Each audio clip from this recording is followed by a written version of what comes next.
Welcome to Write Your Book in a Flash with Dan and Janal, the only podcast where you'll learn how successful people just like you have grown their businesses, expanded their influence, and made more money by writing a book. On each episode, you'll learn the inside secrets to help you create a book that can serve as a powerful marketing tool to skyrocket your business. I'm your host, Dan Janal. I help thought leaders, business executives, and entrepreneurs write their books. To find out more, go to writeyourbookinaflash.com. Welcome, everyone. Our guest today is Janine Kelbach. How are you?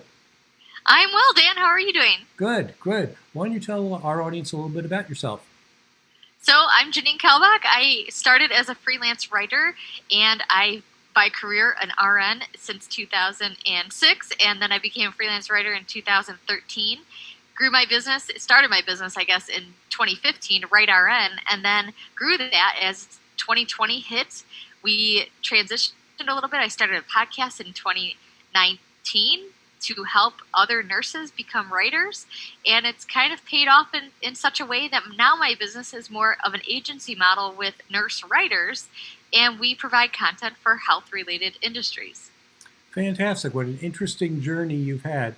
Tell me, how is writing for a nurse audience or a medical audience different than writing for a general audience? Well, I guess it depends on the nurses who are interested in reading what nurses are writing. Nursing in itself is a different career. It's a career in which you do a lot of critical thinking, but you also have to be a communicator in the sense of talking to patients in a lay form language. And that's how we provide our content as well, is we are nurses, and when we provide content for health industries, we talk to the patient. But when we're talking to our fellow nurse colleagues, it's that insight on the job. We talk about how to elevate your career, how to become a better nurse, how to be a better person, because sometimes it's a draining job and sometimes you get burnt out, and how to deal with night shift and how to deal with a family when you're working night shift, all those types of things. That's a little bit different than the typical 9-to-5 job. So a lot of companies have a hard time finding writers to write to nurses because, again, it's such a different industry. Fascinating. Do you find that nurses need to be edited? Are they good writers by and large, or how? What do you think? So I do notice that there is some editing that needs done, but I don't think any different than the normal type of writer. We do a lot of writing in our nursing school. Like, we do a lot of nursing writing as we have to draw up care plans and do a lot of narrative papers and evidence-based papers. So I would say for nurses, the best thing they're good at, the best thing that they are really good at is research, because we know that evidence-based research is the best. So nurses are key to the research. Now, to the writing side, I feel like writing's a skill. So a lot of nurses, sure, coming out, basic writers, they may not be the best, but then over time, they really learn it, and nurses learn from mistakes faster than the typical writer, I notice, and they want to be better. And those nurses that are driven in the writing side really perfect their work very quickly over time. But I do recommend all of them have an editor. Actually, the way we do our content is I have like a 2-step editing process where I have them do an edit with their editor, and then I actually edit it before we deliver it to our clients. It sounds like you have two kinds of audiences, the lay audience and the nurse audience. I wonder if there's also a technical audience, or would you consider that part of the nursing audience? Where you Sure, yeah, there's definitely medical, technical writing. There's definitely the pharma type of writing, where that's very technical as well. Journalistic writing, the news writing. So, it really just is a different sector when you look at health in general. Just there's tons of opportunities. Interesting. You said you have an agency model. Tell me about that. This is fascinating. Yeah, so I didn't consider it an agency model until my friends who are, in my little mastermind group, they're like, no, you definitely have an agency model. I'm like, well, I don't know. I don't think I'm an agency owner. They're like, no, you are. And what it is I feel like there's like 3 steps to a freelancer. And there's the one step where you're solo, right? You're by yourself, you're searching for clients, and you're writing for those typical clients.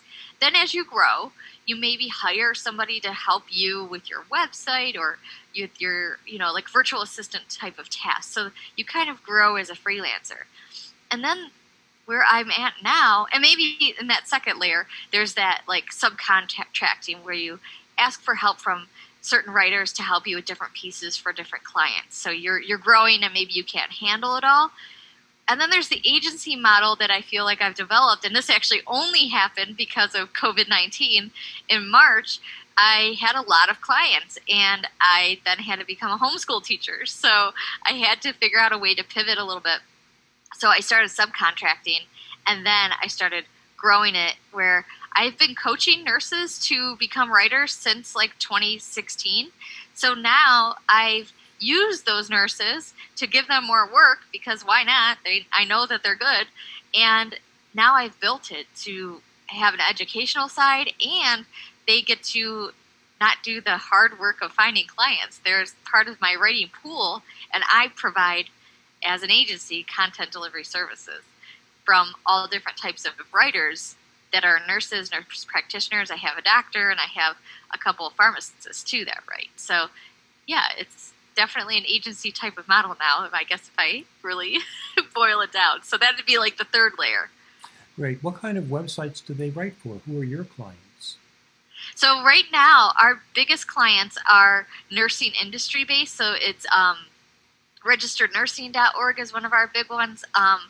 They actually have that site, and then we have Nurse Practitioner Online website where nurse practitioners are writing basically for that website, and then we have Pharmacy Technician website that the pharmacists are writing for.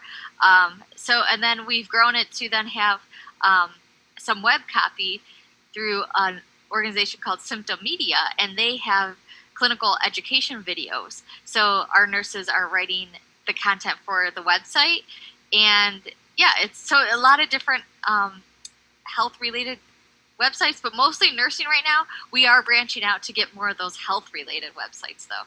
Do you find that some nurses are better writing one kind of article than another? Yeah. Say some better for technicals than for the personal, family kind of. Yes, and I think it's a preference in my spreadsheet of my writers. I actually have them put what their preferences are because it's easy for me to say hey, I want Angie to do this article. Whereas she's like, actually, I'm not as comfortable. And it might be a skill set they might develop. I feel like it's always if you want to learn copywriting, you can learn copywriting. It just takes time, and you got to build that skill set and whatever. But I also have one of our clients is Pfizer actually, and they have some of my technical writers that write, and it's a cool website because it speaks to clinicians. And it also speaks to patients who just want to know a lot more about their disease process or whatever they're suffering with.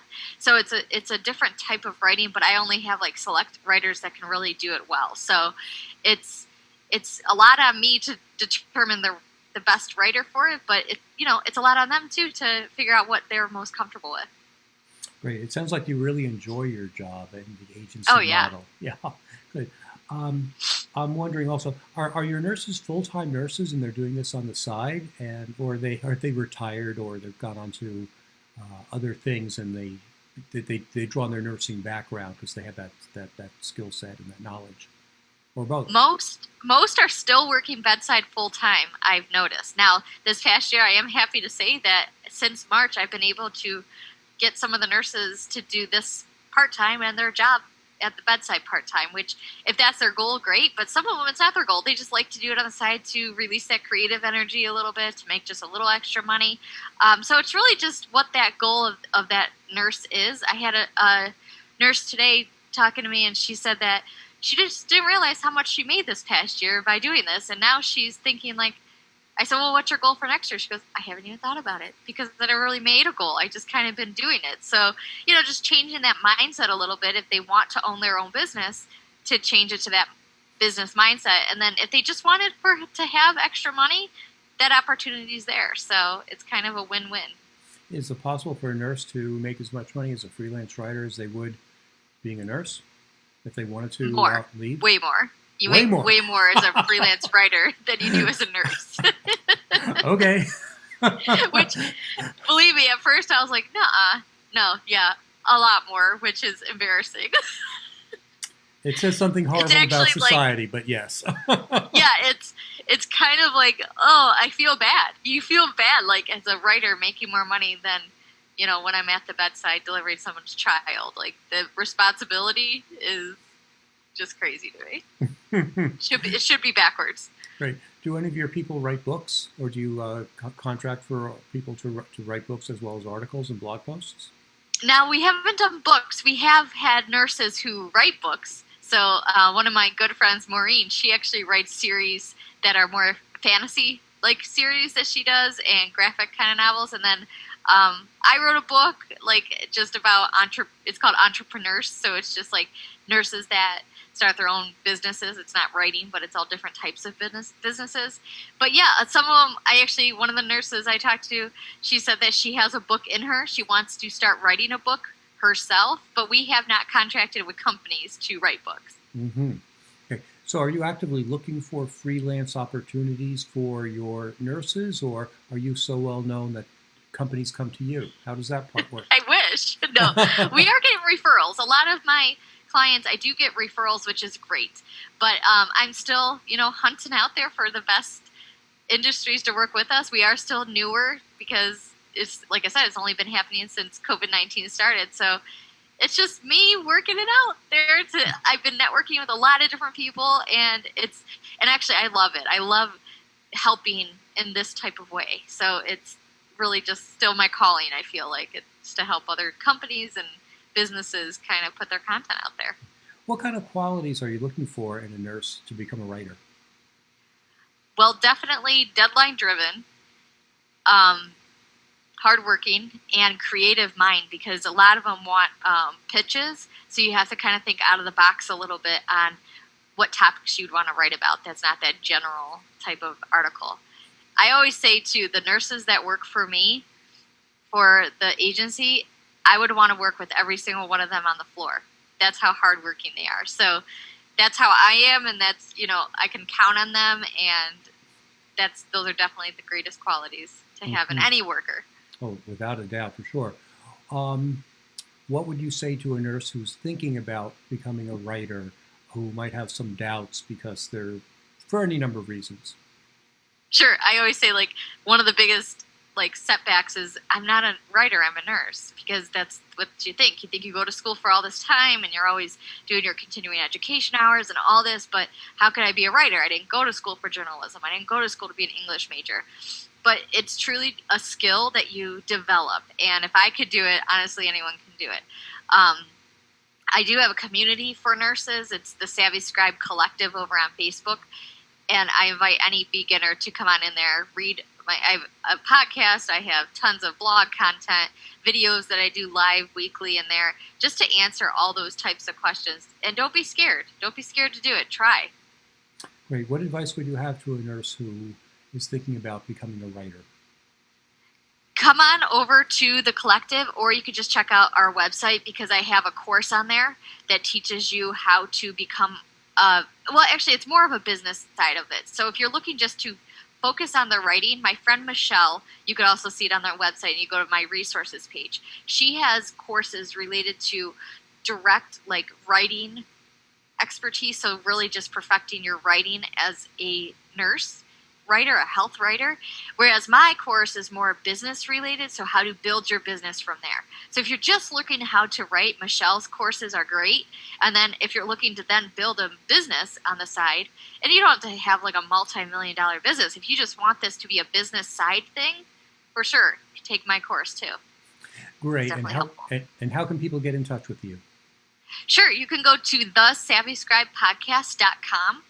And all my links are there. You could also connect with me over on LinkedIn, is where I'm most present, and Facebook. Great. Thanks for being with us today. Thank you. Thanks for listening to Write Your Book in a Flash with Dan and Janal, the only podcast that shows you exactly how people just like you have built their businesses by writing a book. If you'd like to write your book but don't know where to start, you can find great information at writeyourbookinaflash.com. Thanks again for listening. We'll be back next week with another insightful interview to help you become a top business leader.